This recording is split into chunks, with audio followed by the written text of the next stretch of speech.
brought to you unofficially, entirely, by Heineken. Thank you, Heineken, for providing tonight's refreshments.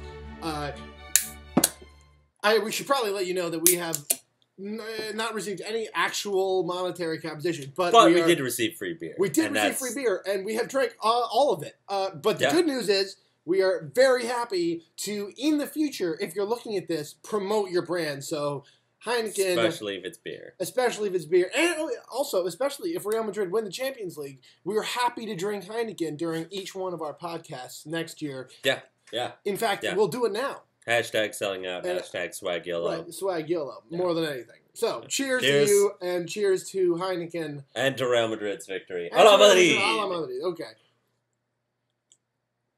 Anyway, all right, well, there's something in my mouth. Okay, well, that was not anything to do with Heineken, though, I think. No. Plus, they let us interview Fernando Morientes. They didn't let us interview. So check that out on our website. We do have that on the website also. So, Real Madrid won today. One of the best games that I can ever remember as a Real Madrid supporter. Yeah, me too. I mean, I have to say, coming into this game, I was expecting, and I said yesterday to Fernando Morientes, thank you, Heineken, again, that I was expecting a 1-2 loss for Real Madrid, but that would have put us through to the final. And this surpassed any possible conception of my wildest imagination. Yeah, interestingly enough, Real Madrid's last 6 results at the Allianz Arena, all 5 defeats and 2-1 defeats and 1-1-1 draw, would all have been enough to see Real Madrid through. But I think what we saw was a masterclass. It was great. Not conceding a goal to the reigning European champions over 2 legs and scoring 5 goals. I mean, really, how could you ask for anything better than that? This is an epoch-defining result. I mean, it feels momentous to me. What about you? It feels momentous not just in that, like, a lot of times when Madrid would beat Pep Guardiola's Barcelona, you would look back and you would hear Pep Guardiola say stuff like, well, they took their chances well, they counterattacked, well, blah, blah, blah. Ultimately, this is the type of game that Madrid needed right now to define their style going forward. And I think that's really what we were doing. And seeing Madrid come out today and actually impose themselves against a Bayern team that everyone thought was probably the best in Europe. The reigning champions, one of the best teams anyone can remember seeing in Europe for many a year. I think the vast majority of commentators backed them to perform the unprecedented feat of retaining the title. This never happened in the Champions League era. I think the last time it happened was Ajax in 1995 or something like that. But, really, I think Real Madrid showed an incredible defensive result. And that's not something that you've ever been able to say about Real Madrid, certainly as long as I've been a fan, even under Fabio Capello, another Italian coach. Certainly, even under Jose Mourinho, you would see these matches and you just feel nervous the whole time. But in this match, you saw these 2 very disciplined lines of 4, a very, very disciplined 4-4-2. And one of the commentator on the Guardian's match report said something really interesting that I thought was very clever. He said that to him it looked like it was a basketball match and that Bayern were sort of playing around the key and just not being able to make any constructive headway. And I thought that was really interesting. I think we ceded them the flanks, didn't give them any room. Every time Robben was isolated, I think that was the most interesting. 3 players around him. Every single time he was caged.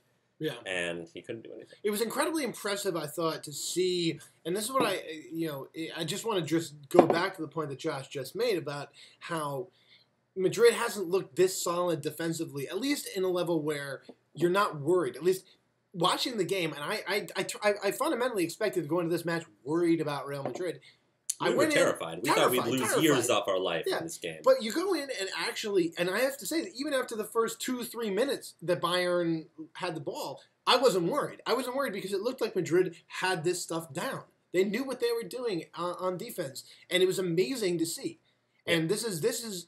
I mean, I've been watching Madrid for 20 years, and I've never seen Madrid play defense this way. And like that's And that's the key, right? And so and what I mean by that is not that Madrid is a defensive team, and I think that's one of the things that when you're talking about soccer, a lot of times players and commentators get caught in a binary between describing teams as defensive or offensive, anti-football, negative Mourinho anti-football, or beautiful Bayern possession, Barcelona, Guardiola, all this stuff.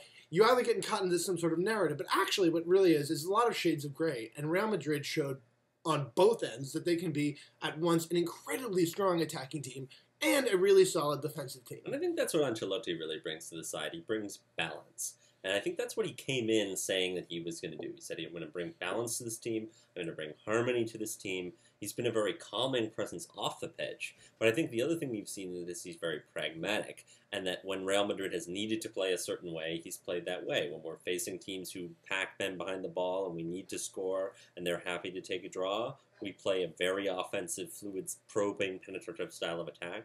And when we need to play... when we know we're not going to have the possession like against Pep Guardiola's Bayern, we sit back and we do whatever is necessary.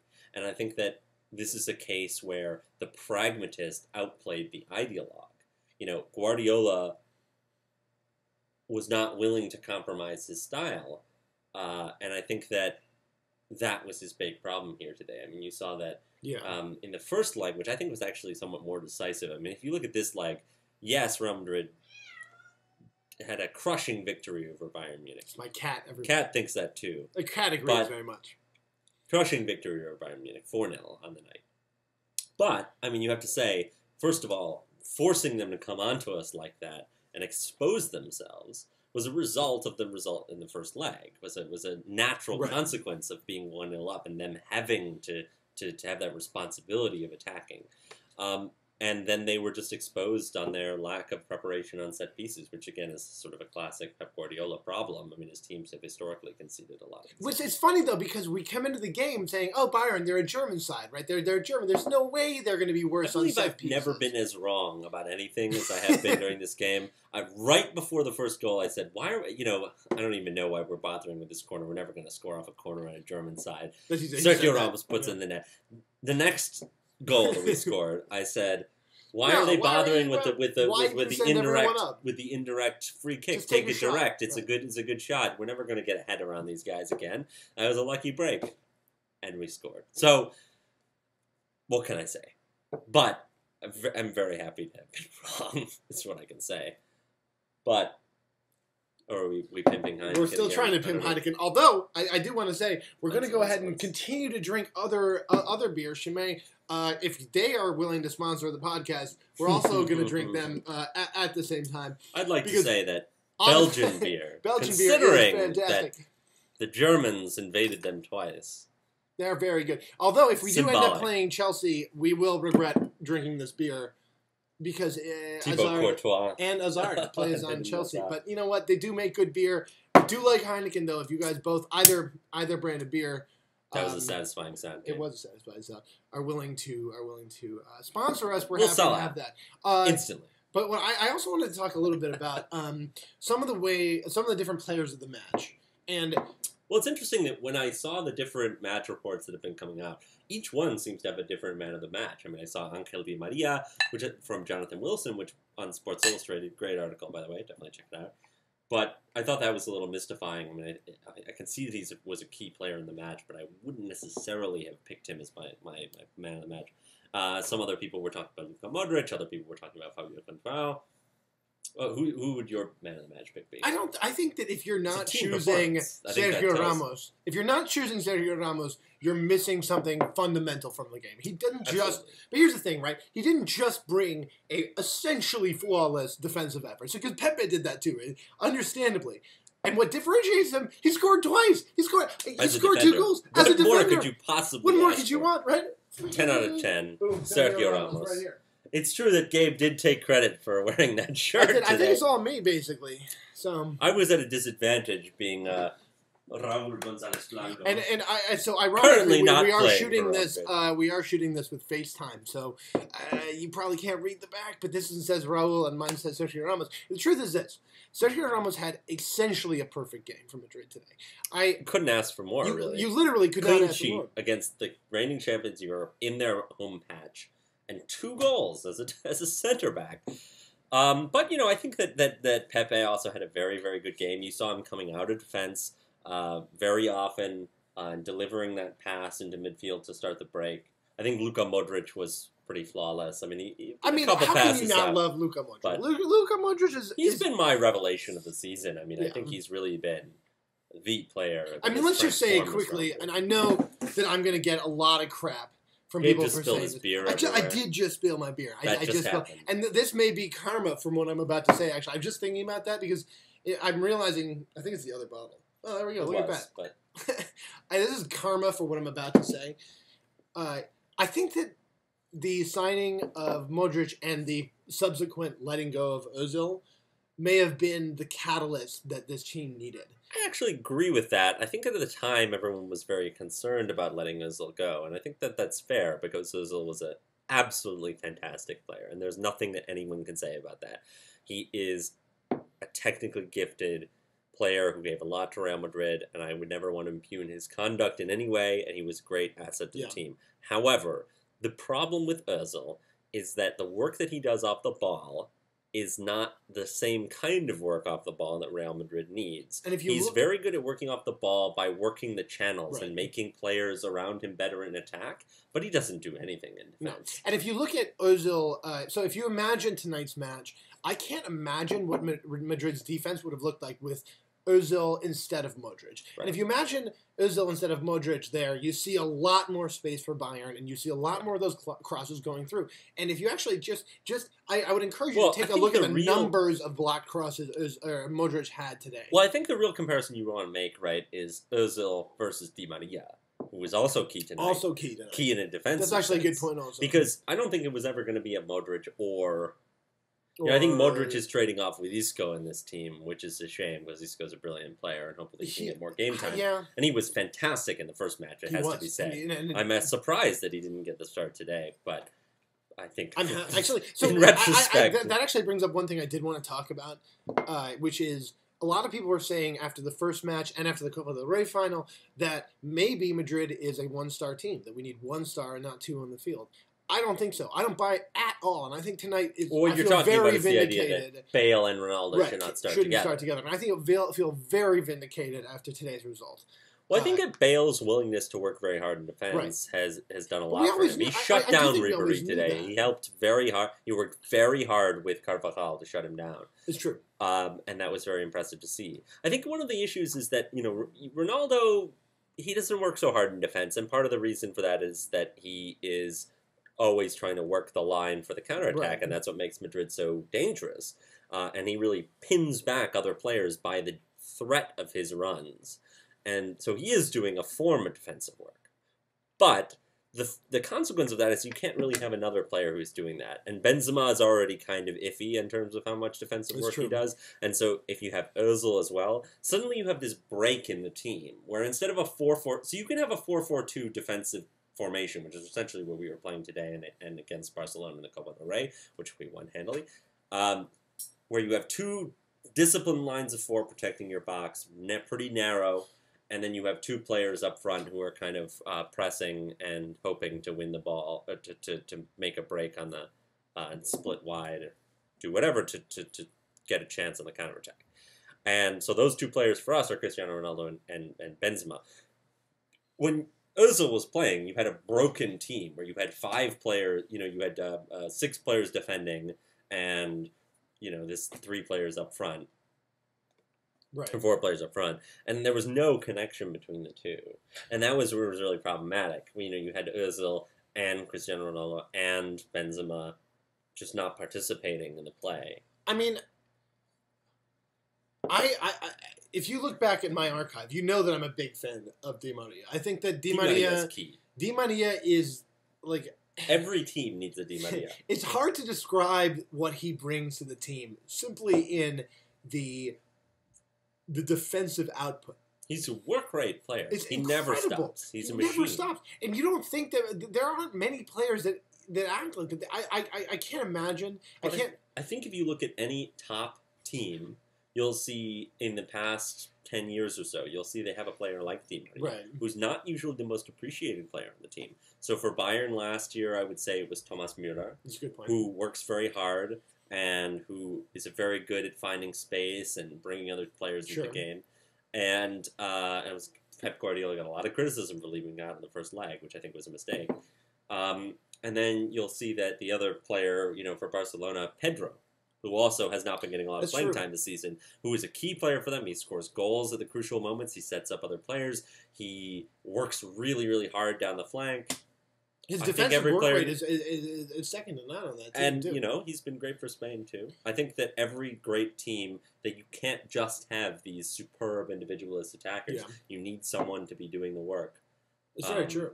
And they often don't get appreciated. But I think there was this key decision point for Real Madrid this past summer, where they could either get rid of Di Maria or Ozil. And a lot of people said, what the hell are Real Madrid doing, keeping Ozil and getting rid of keeping Di Maria and getting rid of Ozil. But I think that... and apparently Cristiano Ronaldo himself intervened and said, I want to keep Di Maria. I need him. Di Maria is an incredibly important player. People thought that was I've been saying it for a while. I remember in the...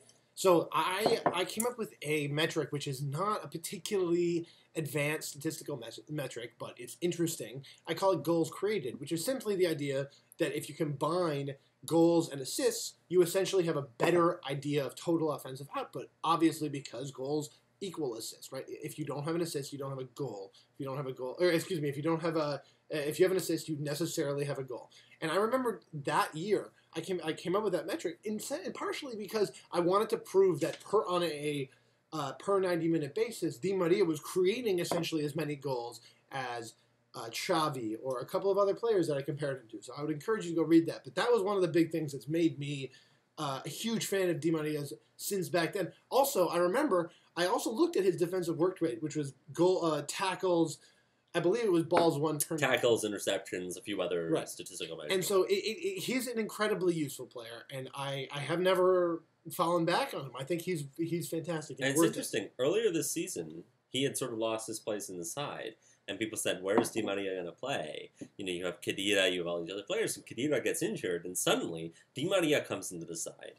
And people say, how is that midfield going to work? Xabi Alonso, Di Maria, and Modric. That's such a lightweight midfield. Right. But in fact, it's not, because although they're not physically imposing, they have great technical ability, superb work rate, and they're incredibly intelligent players. In the game against Barcelona in the Copa del Rey, which, by the way, we haven't really talked about, and there hasn't been a pod since that happened. We're very pleased about that. Yeah. The Gareth Bale goal. Can we just take a moment? Which is 5 seconds to say about that. Oh, incredible. So, thank you, Heineken, for making that possible. Did they make it possible? That was in the Copa del Rey. Thank you, El Rey, Juan Carlos. Su Majestad. Yeah, or whatever. Let's just blast past it. We're going to blast past that. We're very happy that happened. So, the Copa del Rey.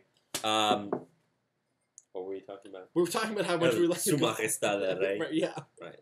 So, we were having a good time talking about the goal. Just Gareth Bale generally. Right.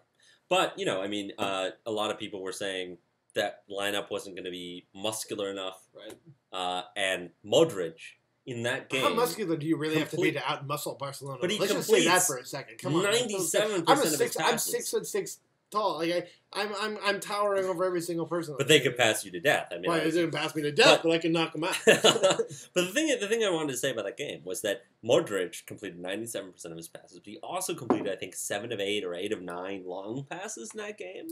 Yeah. I mean, that is key to getting your ball out when you're counterattacking and when you're trying to relieve pressure on your defense. Yeah, that is not easy to do. There are very few players who can complete that level of long passing in the game. It's true. I just want to say take about 15, 20 seconds to talk about one other player that both Josh and I are incredibly excited about, and is Fabio Coentrão, who Hugely underrated. I know Hugely that and I personally have underrated him. He has been incredible and absolutely a focal point of the last couple games. I cannot stress enough how important this guy has been for Real Madrid. Hala Madrid, yeah. Cheers. We're celebrating. Evidently. The thing about Fabio Contrao is he was brought in with a lot of expectation on his head. €30 million price tag, right?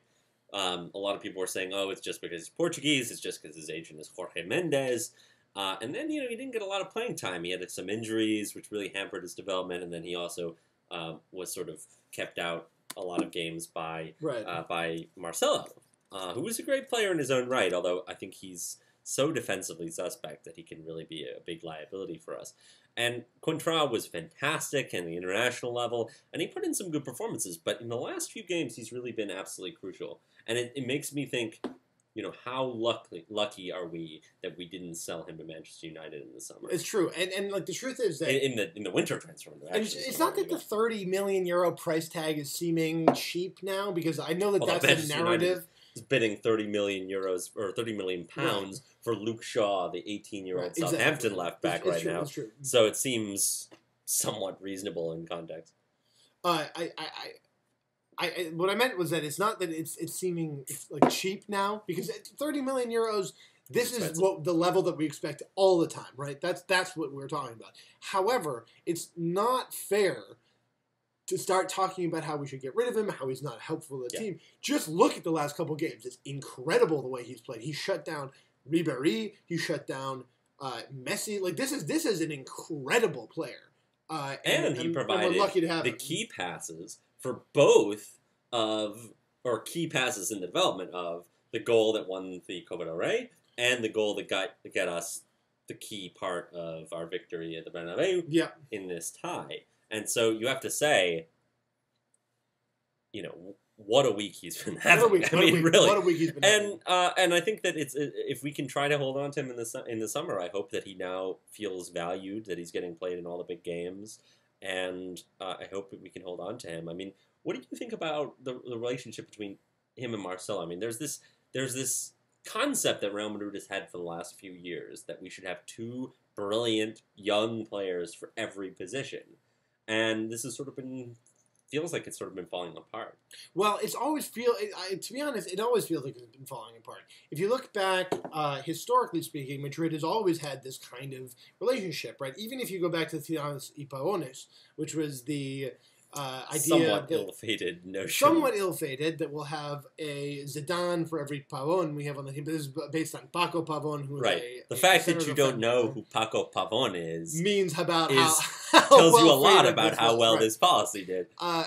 Francisco Pavon, who was okay. He was fine. Okay. He wasn't good enough for Real Madrid, sadly. He wasn't. And the truth is that a lot of our... The notion was... As Morientes told us when we interviewed him the other day, that a lot of the Real Madrid youth products, they're not going to be Real Madrid players. They're going to be solid La Liga professionals. They're going to make their living playing soccer. Fantastic. It's amazing. It's an incredible At opportunity. Such a high level. I mean, I think that both of us could have played with or have seen people play who are like third or fourth or fifth division Spanish footballers, and they are incredible. I played with a guy who was a semi-professional. I've never seen anyone that good. I mean, the level that you have to be to play in the top level for Elche or Rayo Vallecano really is superb, and I think we tend to forget that. And we do. And the that's fact why... that La Fabrica is producing players who are competing at this level is wonderful. Exactly. And the truth is that when we're talking about players getting to Madrid level, they're only about... I mean, like, honestly, if you think about it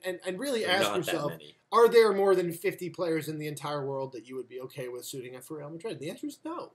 They're not. It's a high level. And the other thing is that it's a timing issue. Like, if you are if you're a left back coming up through the Real Madrid youth system right now, there are two fantastic 26-year-old left backs in the side. How likely it is that you're going to break through? I mean, compared to if you're some sort of much more poorly covered position, maybe you have a better chance. I mean, Jose Rodriguez is an exception to the rule. Yeah, it's an exception. He got a break in a position that's very well covered. And that's the thing. Like, just generally, the people that make it are exceptions. And that's great. They're amazing exceptions. And I know it seems like Barca gets all these players come up at the same time, and it doesn't seem like... It seems like every 5 minutes they're bringing up another kid, but the truth is... How many of those kids are long-term successes? They're not quite good enough. How many of those kids are long-term successes? And two, they got very lucky by having Xavi, Iniesta, Busquets, Messi, all of these players who came up together in the youth system who happened to be brilliant. That happens once in a generation, once in 3 generations. Right. It happened at Manchester United in 1990, in the late 1990s. Obviously that's a coup for their youth system, but it's not like that's happening every day. Manchester United hasn't produced another kid from its youth system that's been at that caliber, I think, since then, basically. No, when they had Beckham and they had Neville and they had all these players who came through all at the same time. And they were great. And they had a fantastic team that won the Champions League, also against Bayern Munich, by the way, 1999 Champions League final. So we're gonna move on. We're gonna talk about the other semi. Yeah, it's a tricky thing for us, isn't it, Gabe? Because we played this brilliant game, winning 5-0 on aggregate, but we played it in the style that we're definitely not going to get to use in the next match. Unfortunately, Simeone at Atleti and Mourinho at Chelsea will not play a possession style of football against Real Madrid.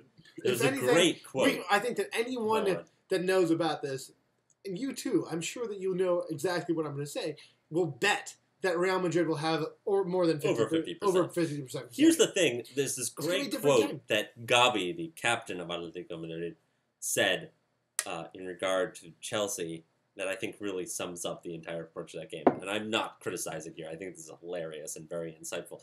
But he was asked, what would happen if, what will happen if Chelsea let you have the ball?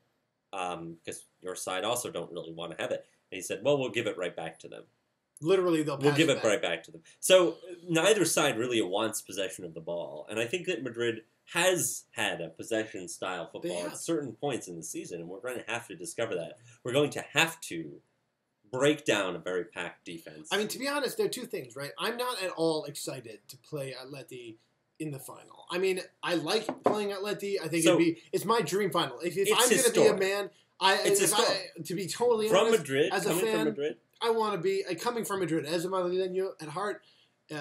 By birth, I want to play Atleti. It would bring tremendous honor to Spanish football as a whole. Very sure. And to the city of Madrid. But as Real Madrid fan, Real Madrid fan, I would much rather play Chelsea. And that's even despite the fact that they have Eto'o, who is my most terrifying player. I don't care how old he is. That guy is terrifying to play. Another Real Madrid youth graduate. Oops. That was the worst thing that ever happened to us. That's ever. Terrible. Hi, Heineken. We're happy to be sponsors. So here's the thing, though, with Chelsea. Chelsea are a very good team. They're coached by Jose Mourinho, as we know, big Jose Mourinho supporters. He coached our team for 3 years. We thank him for all of his wonderful efforts in that regard, despite the fact that it didn't end on such good terms. But here's the thing. Chelsea in the league are a very different proposition from Chelsea in the Champions League. Key. And that's because Chelsea has 2 players who are key to their style, one more than the other, who were bought in January and are cup-tied for the Champions League. So that team that beat Liverpool 2-0, which is a fantastic result for them, one of the key players in that result, Nemanja Matic, who is a central defensive midfielder. He is fantastic, and he's exactly what Chelsea need, because they've been collecting these, froofy attacking midfielders, and they needed somebody like that. And Nazar, who's really fantastic, they've been collecting all sorts of players, but they needed Nemanja Matic, and they can't play him against whoever they play against us in the final if they should go through. So I would prefer Chelsea. But let's look at the game and let's think about what might actually happen. I mean, so they're tied 0-0, and they're going into the game and it's at Stamford Bridge. At Stamford Bridge. Would I say that they both have advantages, though, right? Because Chelsea is playing at home, and any winning result will take them through. And Atletico have all they need to not conceded away goal. So at the same time, any goal that they score makes life very hard. The genuine idea is this: Chelsea needs to score, but more than anything, they need to prevent Atleti from scoring. So, and you would bet that they'd be able to do that, wouldn't you? I mean, they're one of the best, most disciplined defensive teams in the world, and I think what Atleti showed, especially as they've gotten really tired over the course of the season, is that their ability to break down a packed defense is not world class. It's not, and the truth they're is a counterattacking team. They're more than that, but they are a counterattacking. They are. Atleti is a very physical team. They're very good at counterattacking. They're very fast, and they're very good capitalizing on your mistakes. And the fact of the matter is this, right? Chelsea don't make that many mistakes. But here's the problem. Exactly, right? When you're going up against a world-class team, the first thing that you know playing a world-class team is, one, they don't make any mistakes. They just don't. They don't make that many mistakes. I mean, you certainly can't go into it thinking that that's going to happen. It might. I mean, they could get lucky, but you can't go into that as with your game plan being that you're gonna do that. They don't make that many mistakes. And the second thing is they know how to shut down an opposing team if the opposing team is entirely counterattacking based. And these are the two real qualities of world-class teams. Especially a Jose Mourinho team. This is not his first rodeo. It is true that he has a very poor record in the semifinals of Champions League for a world-class manager. That being said, I would think that he has the new to... the thing about Mourinho is he always thinks in the long term. If he didn't think that he could take a 0-0 back to Stamford Bridge and do something with it, he wouldn't have played. He wouldn't have played to that conservatively at the Vicente Calderón. And it looks like Cech is going to play, so it's not... I don't think he will. What I read was that he was training, but he could barely move his right arm. Okay, well then, so I think it's going to be Schwarzer. Relatively new information. Schwarzer is still good on penalties. Played very well against Liverpool. He was fantastic, and he's a very experienced goalkeeper. He's not likely to make mistakes. So, maybe you wouldn't bet on Schwarzer against Courtois in a penalty situation. If I were laying odds right now, and I'm saying this as someone who's had, a couple of Heinekens. More than one. Thank you, Heineken. I can't even. I would say that Atleti is 55 to go through. You think so? Yeah. I actually would bet on Chelsea to go through because I think that although the 0-0 result slightly favors Atleti, I think it's going to be such a low-scoring game that I think the home advantage actually is more beneficial for Chelsea than the lack of away goals is for Atletico. I really don't think that that's going to be as decisive as it could be. I think that the game, because both teams are so conservative, I think that it's likely to be a very low-scoring match. It could even be 0-0 and go to penalties. Either way, we're both really excited. I could be proved totally wrong. It could be that there'll be a mistake, that there'll be some sort of set play goal from Diego Costa, in the first minute, and the game totally changes, and everything will go off of that. But I think whoever we play, it's going to be a bloody match. It's going to be two teams that don't mind getting stuck into it, and I'm hopeful that whichever team comes into the final will be weakened and will be easy pickings. However... Not that we're saying that we want necessarily... So, okay. I want us to win. So yes, I absolutely want that. And we don't get to play Xabi Alonso, which could be crucial. That is Xabi Alonso Let's talk for came into the seconds team, about that. Okay. came back into the team after his injury, and we won every game, I think, except for the one against Atleti and the one against Barcelona in the league, which were a bit iffy anyway. And we won, every other game than that. We went on this huge run, and it was all due to Alonso coming back into the team. I can't get past the fact that he's crucial for us. I do want to say one thing. I tweeted from the Managing Madrid site at Heineken asking Fernando Morientes if he would do anything differently with the lineup, knowing that Xabi Alonso was out, and they did not respond to my tweet. So that means we're going to go ahead and say you should drink Chimay, which is much better beer already. It is better. It is better than Heineken. It's also much more expensive. It is much more expensive. But if you have the capital to buy this, it is quite a bit better. So choose that. Chimay, please sponsor us. We will sell out. We're also happy to sell out for that. Hey, cheers. All right. Don't drink it out of the bottle. Anyways, what I meant to say is Xabi Alonso... We're all friends here. Xabi Alonso, the question that I have in my mind right now is who replaces him? And that's an interesting question. Are they going to straight replace him, or are they going? Because if you're going to straight replace him, it's got to be Mendy. There's only one real option. I guess it could be Casemiro. But here's no. I think that there's another question. Or are you going to change the systems? Well, no. I think there's another question here, right? And it's that in a month, it's actually looking like Khedira will be able to take the field again. And the question that we have to ask ourselves is whether we're okay with someone who's been gone all season since November, essentially, right? Right. Isn't that when he got injured? Essentially all season. Coming back and playing the most important game of the last 10 years. 12 years. 12 years. Sorry, 12 years. So, here's the thing. if Khedira gets back and can play one La Liga game, I'd say we should, and he does a good job, we should play him. Because I think he's better than Hala Mendy right now. Hala Mendy is a great player. He's one for the future. He has not really impressed me this season. I was hoping for very big things. He's done well. I think he's had a lot of problems adjusting to living in Madrid. He comes from a very small town. But I think that, would I trust him in the Champions League final? Maybe not. Here's the other point of consideration. I think I probably would. Here's the other point of consideration, though. Think about this. If we're playing against a counterattacking team, this is a position where it has an offensive aspect, but it's predominantly a defensive position. It's a distribution. It's a breaking up play kind of position. If we're playing against a team that's not particularly interested in holding the ball, maybe we should play Isco instead. Maybe we should shift the dynamics of the system a little bit. And actually, Isco did very well in the defensive aspect, I will say. I have to say, I think that if it were me right now and I was told who to play, my choice would be Isco as well. And I understand that it's not a direct. All right, make sure we get that. All right, get in the frame. We're celebrating again, as I hope all of you are. Well, I'm sure you are. The idea basically. Oh, I like this. Mm. My idea with the East Coast stuff. Oh, good. Oh, thank God. Yeah, let's put that there.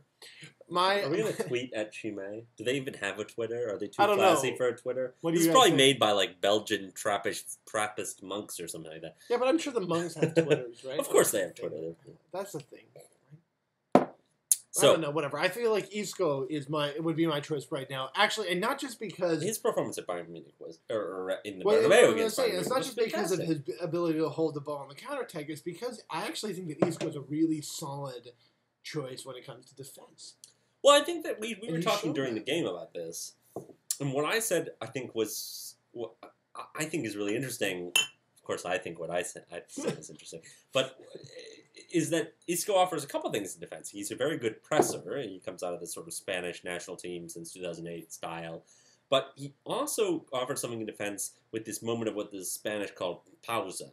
He holds the ball up for a second, and he gets time and space because his control is so good in tight spaces that he can pick his pass out of defense in the counterattack. And that's something that not a lot of players have. I mean, I think Modric has been doing a good job, but even he doesn't have that kind of time on the ball. That's true. That Isco has when he's trying to take it out. And in the match against Bayern Munich last time, that was so key to disrupting their offensive pressure. It's true. Listen, I think it's a really good question. I think this is all really good questions, and I would, now that we're wrapping up, we'd like to thank our non-sponsors, Heineken. Yep. Right, hang on a second. Actually, I have a thing. So, Heineken... Oh, we should show the ball. Oh, yeah, we will. So, Heineken gave us this. Gave us a bunch of beer. Yeah, and nice the opportunity to chat with Fernando Morientes. They also gave us this backpack. It's swag. Pretty cool. Hashtag selling out. Hashtag swag. Right, exactly. YOLO. And this, which is Fernando Morientes. And Ruud Gullit. Ruud Gullit signature as well. So that's pretty cool. We got 2 of those balls. That's not bad. I didn't mean to offend anyone. And also, Chimay is better beer. So if you're the unofficial sponsor of Round I'm happy to have that. Well, really, it's not. Actually, I think legally we have to mention. Legally, you have to mention. It is in no way sponsoring. There's no affiliation with Real Madrid. I'm worried about that actually because I just want to reiterate this has nothing to do with Real Madrid. This is. We've been drinking heavily, so. Well, yeah. What is that's only legal defense, right? Yeah. What is heavily? Yeah. Who knows? Yeah, I may have had 1 beer. Anyways, he's okay to drive. I promise. We're in New York. We don't have to drive. That's the key thing. Cheers, everyone, and congratulations. And seriously, please, Hala Madrid. Hala Madrid. Hala Madrid.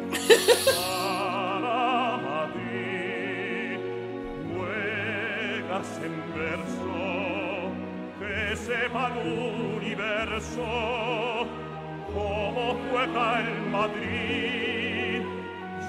el Madrid a luchar, sale el Madrid a